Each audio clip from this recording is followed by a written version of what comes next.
It was a moment no Manchester City fan will ever forget. And there's no beating about the bush. The way City exited the Champions League last night was nothing short of heartbreaking.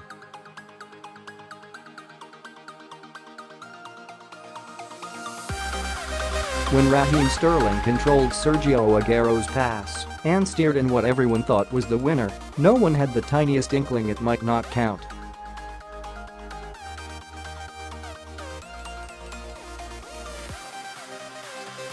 People were hugging strangers and falling over rows in the stands as Sterling slid on his knees in the corner. Pep Guardiola sprinted up and down the touchline, and the Tottenham players lay crestfallen on the turf.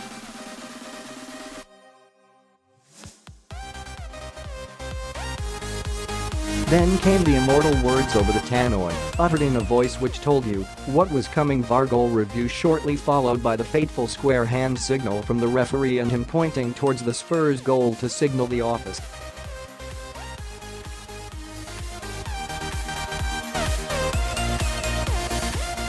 Everyone was left gobsmacked, a little dazed and emotionally drained by it all as they filed out of the ground and into the Beswick night.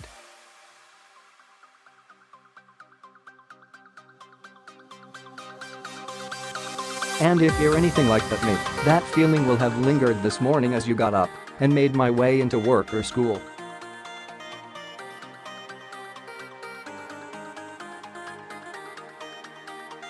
It has instantly gone down as a Champions League classic, with gushing coverage and the highlights being played on the loop today, which hasn't helped with the disappointment.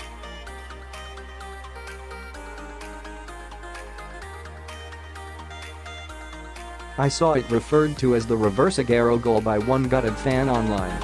And admittedly it is probably only rivaled by Michael Owen's winner at Old Trafford in 2009 in modern times for how it crushingly sent Blues from ecstasy to agony in a matter of seconds.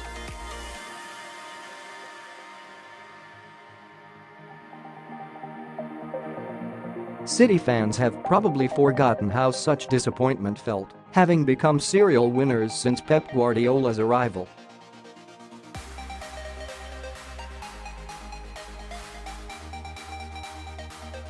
Although there was something of the old typical City about its snatching defeat from the jaws of victory which made it farcical and almost comical on reflection today.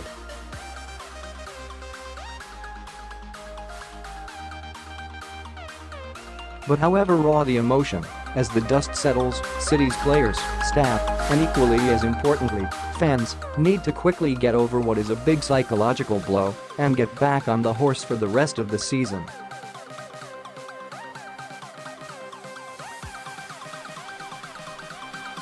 His team sports writer Oliver Holt echoed the thoughts of many of his colleagues when he said last night, "There is a danger that their season will feel like a disappointment now, whether they win the Premier League or not."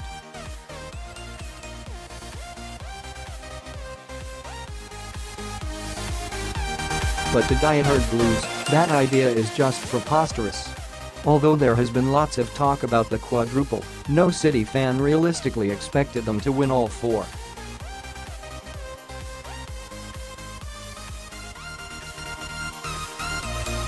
One was bound to slip from their grasp at some point. And even before last night asked most City fans which they would rather win, the Premier League or the Champions League, the vast majority would have said the former.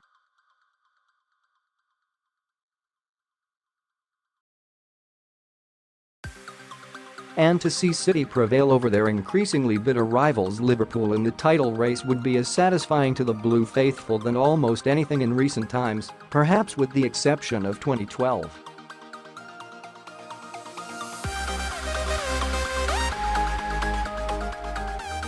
Also, no English team has ever done the domestic treble. And with the League Cup already in the cabinet, victory over Watford in the FA Cup final would see them sweep the board at home and win 3 trophies in one season, 4 if like Pep you count the Community Shield won back in August for the first time in their 125-year history.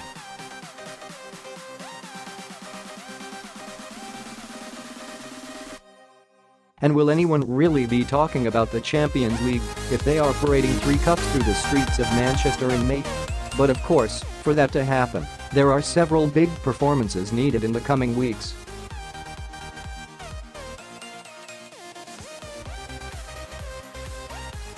With the pivotal games continuing to come thick and fast, the club cannot afford to wallow in self-pity, even for a few days.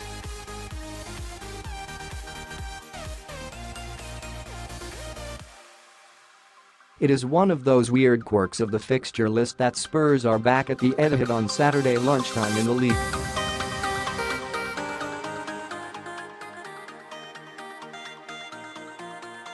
Read today's top stories here. Pep called for City fans to make the ground a cauldron, and the atmosphere inside the Etihad was electric, one of the best there has been since the main road days.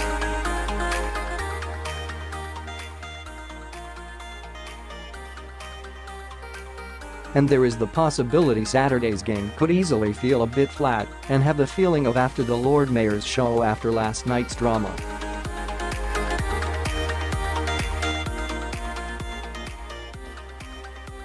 But the ground needs to be bouncing again, and the players need to make sure they reach the same intensity as they did last night if they are going to get the 3 points and put the pressure on their title rivals who travel to Cardiff later in the day.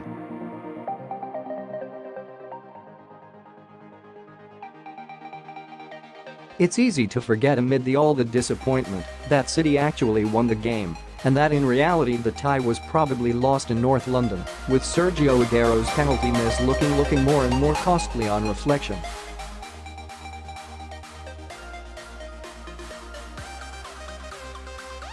But a similar performance to that delivered last night, perhaps with a touch more defensive solidity, would surely be enough to beat Spurs again, and that would set City up nicely for what is now looking a season-defining trip to Old Trafford next Wednesday.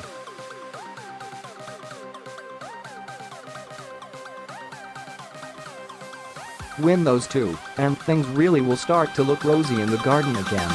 The City players have shown great mental resolve at key points this season, and if the fans manage to do the same, this could still be the season that is remembered over all others.